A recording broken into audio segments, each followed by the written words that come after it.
California voters will select general election nominees across the state Tuesday ahead of November's midterm elections. So as part of our Local Matters series, we're examining the key races in the state that could impact the balance of power in Congress and the issues that are on the minds of voters there in California.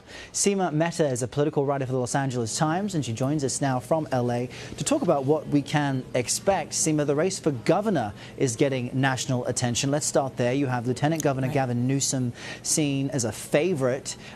Is this really a race for second place at this stage, and who is in contention for that spot?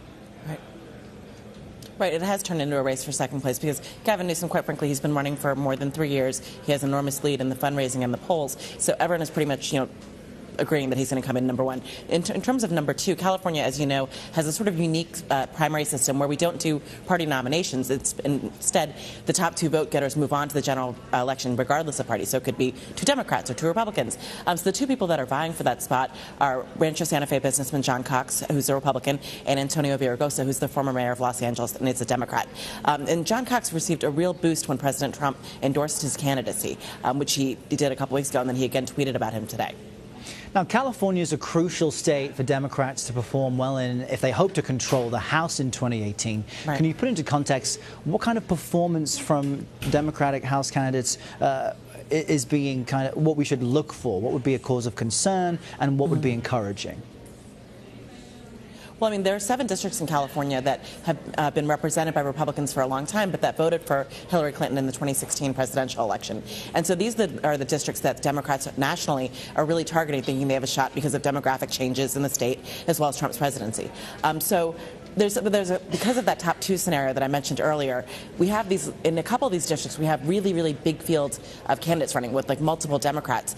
And that this is creating the scenario that the Democratic vote might be so split that 2 Republicans end up moving on to the general election. I think Congressman Rohrabacher's district is a great example of that, because you have the congressman who's been in D.C. for decades, and then you have another Republican, Scott Baugh, who's pretty well known in Orange County, who's running against him, and then you have several Democrats. And and what we found out today that some Republicans have been sort of secretly pumping money into some of these districts to boost both of the Republicans in hopes of shutting the Democrats out. And if Democrats can't flip a number of these seats, that presents a major obstacle in terms of their efforts to retake the House in November. Yeah, and it's fascinating to see that having too many good candidates on the Democratic side may end up hurting them because of this jungle primary structure. What issues, though, are driving people out to the polls? What do people have high interest in as far as the issues they're voting on right now?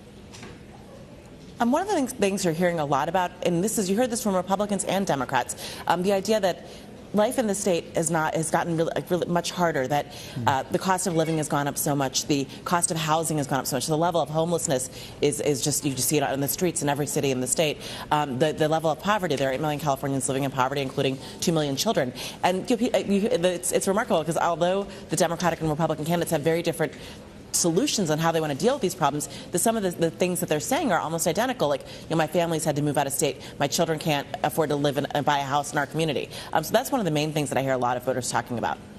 We were showing a graphic right now about the impact of the tax law on your own taxes. About 31% of respondents in our battleground tracker said it's impacted them for the better, 20% roughly for the worse, 42% saying no impact, not much impact so far. Republicans were hoping to ride the positivity people feel about the tax reform bill into office during the midterm elections. Is that the case in California? It doesn't appear to be so. We don't know yet, because the tax law hasn't actually gone into effect yet.